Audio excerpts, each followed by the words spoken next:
नमस्कार साथियों, मैं डॉक्टर अमित रंजन एक बार फिर से आपका स्वागत करता हूं। कवि परिचय की श्रृंखला को हम लोग आगे बढ़ाते हुए आज जिस कवि के विषय में चर्चा करेंगे वो हैं हरिवंश राय बच्चन। इनके विषय में है सब्सिडियरी प्रश्न पत्र में जो है कवि के विषय में परिचयात्मक प्रश्न आते हैं, तो हम लोग कवि के विषय में जानेंगे यहाँ उनके व्यक्तिगत जीवन और साथ ही साथ जो है उनकी रचनाएँ, और तीसरे खंड में जो है हम लोग उनसे जुड़े हुए कुछ बातों को जानेंगे। हरिवंश राय बच्चन का जन्म जो है 27 नवंबर 1907 को हुआ था। बाबूपट्टी इलाहाबाद के पास एक है प्रतापगढ़ जिला, वहाँ पर बाबूपट्टी गांव है, वहीं पर इनका जन्म हुआ था। और इनकी मृत्यु कहाँ हुई थी? 18 जनवरी 2003 को इनकी मृत्यु हुई थी मुंबई में। मुंबई में क्यों? जैसा कि हम लोग जानते हैं ये अमिताभ बच्चन जी के पिता हैं, इसलिए वो अपने पुत्र के साथ मुंबई में रहते थे और 2003 को इनका देहांत 18 जनवरी 2003 को इनका देहांत जो है मुंबई में हुआ। हरिवंश राय बच्चन जी की माता का नाम क्या था? सरस्वती देवी। यह जानना इसलिए भी ज़्यादा जरूरी है कि जब हम उनकी आत्मकथा पढ़ेंगे तो पाते हैं कि हरिवंश राय बच्चन को इस बात का जो है बेहद गर्व था कि उनकी माता का नाम सरस्वती है, ठीक है, जो ज्ञान की देवी है। ये जो है हरिवंश राय बच्चन को प्रेरित करता था पढ़ने के लिए, ज़्यादा पढ़ने के लिए और अच्छे से पढ़ने के लिए। उनके पिता का नाम प्रताप नारायण श्रीवास्तव था।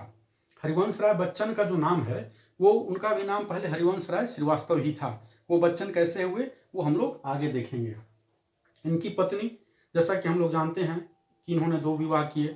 पहली पत्नी जो थी वो श्यामा बच्चन थी, जो टीबी ट्यूबरकुलोसिस से जिनकी मृत्यु हो गई।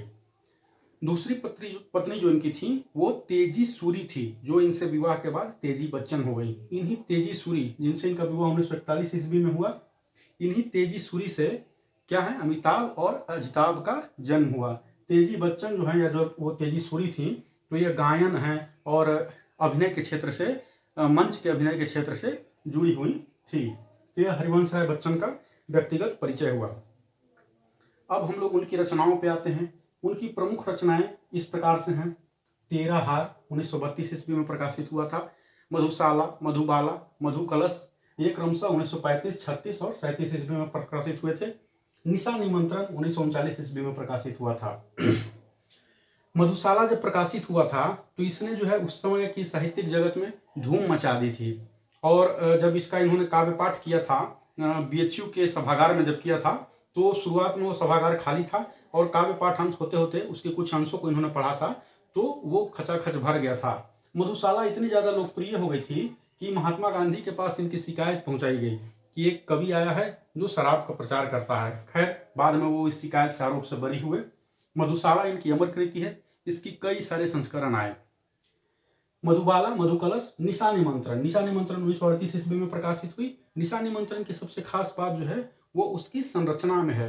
इसकी प्रत्येक कविता जो है दूसरी कविता से जुड़ती है और वो क्रम से आगे बढ़ती हुई जाती है। जैसे कि इसमें पहली कविता अगर है सुबह का वर्णन है, तो दूसरी कविता में है दोपहर का वर्णन है, तीसरी कविता में सायंकालीन देखो शाम घिर आई इस तरह का वर्णन है, चौथी कविता में रात्रि का वर्णन है।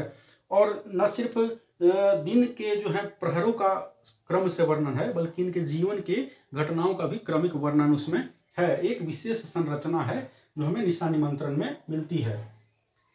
एकांत संगीत है 1939 ईस्वी में।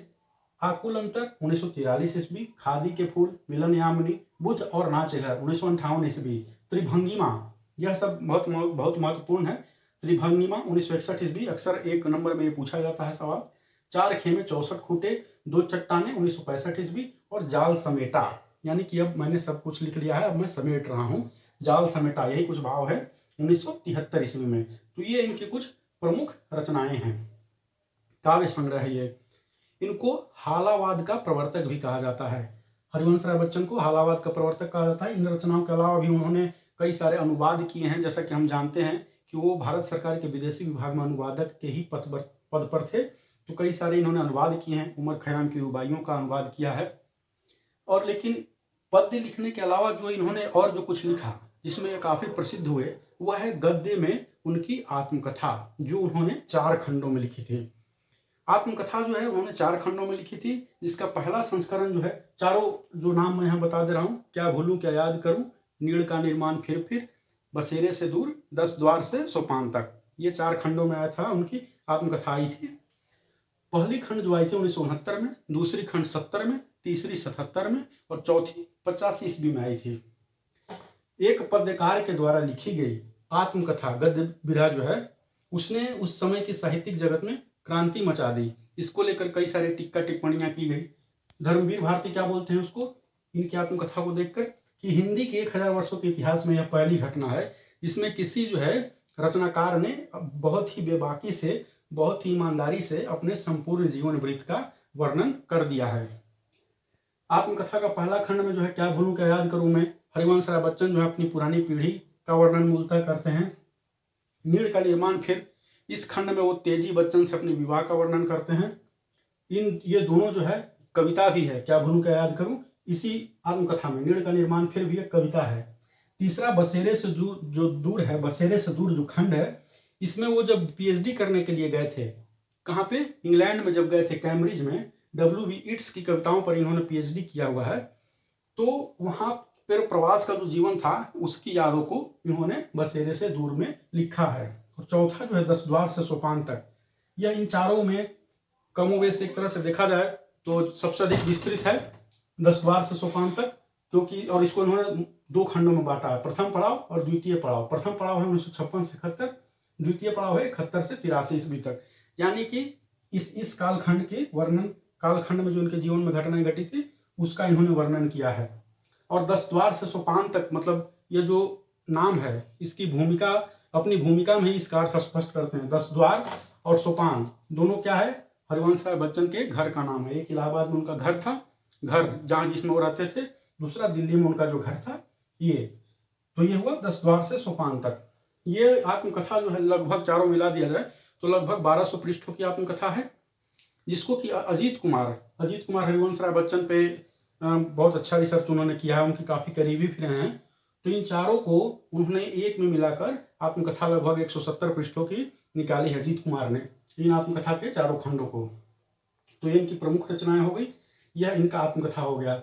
और हाँ, एक बात और कि हरिवंश राय बच्चन विशेष में आते हैं, उसी में मैं चर्चा कर दूंगा कि अमिताभ बच्चन रंग बरसे भीगे चुनर वाली जो आपने हम लोगों ने जो गाना सुना है, इसको जो है हरिवंश राय बच्चन ने ही लिखा था। वैसे मूलतः ये राजस्थानी फोक सॉन्ग है, लोक संगीत है, लेकिन इसको जो आगे बढ़ाया, हिंदी में जो ढाला है वो हरिवंश राय बच्चन नहीं है। अमिताभ बच्चन की एक और मूवी है, एक और फिल्म है जिसमें अग्निपथ, जिसमें एक पंक्ति बार बार रिपीट होती है, कर शपथ लथपथ लथपथ अग्निपथ अग्निपथ अग्निपथ, न रुकेगा तू न थकेगा तू। ऐसे जो है अग्निपथ भी दरअसल हरिवंश राय बच्चन जी की ही रचना है, उसी का अंश लिया गया है।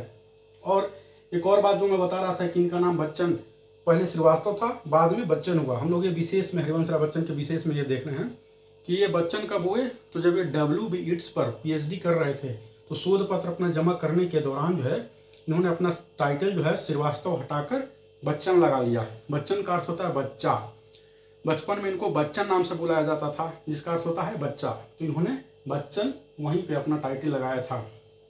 कई सारी प्रसिद्ध रचनाएं आत्मकथा के साथ साथ इनकी कई प्रसिद्ध कविताएं भी हैं, जिसमें एक अग्निपथ ही है, दूसरा है आ रही है रवि की सवारी, और भी कई सारी इनकी कविताएं हैं।